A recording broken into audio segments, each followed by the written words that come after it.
Hello all. Today I Siddhi Deepak, student of Graphic Hill University, BA English Honor, 6th semester, present before you to discuss my research paper which is on the topic of Tibetan literature. Tibetan literature is the basically a literature which is written in Tibetan language and it is mainly focused on its culture. But here I would like to discuss about the Buddhism, which is my main theme about this writing the research paper.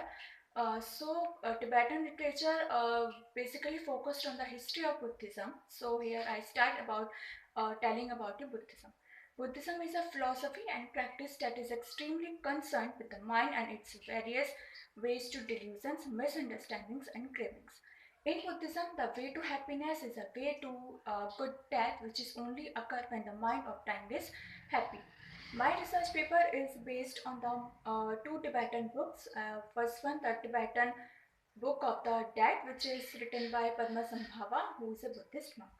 In this book, I read about the philosophy of life and death, which says that life and death both have an important aspect of philosophical reflection and talks about the psycho-physical components constitute a body mentally and physically. So our body is a mixture of these psycho-physical components.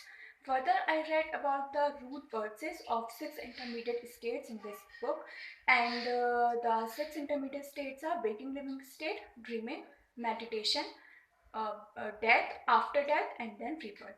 So this is how the wheel of existence runs. And further, I read about the wheel of existence, which is made up of 12 links, or I can say I read about the two realities of wheel of existence. First reality is a law of dependent origination, which is made up of 12 links, and the links are ignorance. Second one, volitional activities. Third one is rebirth consciousness, then mind body phenomena. Fifth one is contact.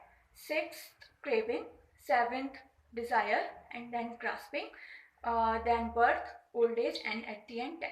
So this is how the cycle begins from the birth and then rebirth. So it is an endless process. The wheel of existence never ends. It goes on like this way.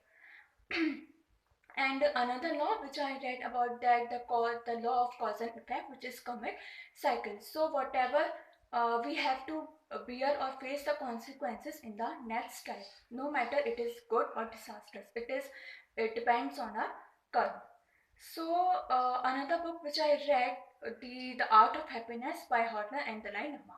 In this book, Dalai Lama gives or explains the way to happiness. He talks about the how purpose of life should be happiness through mind and heart. So our happiness depends on our mind and soul. How much we activate and done by our heart and mind. Thank you.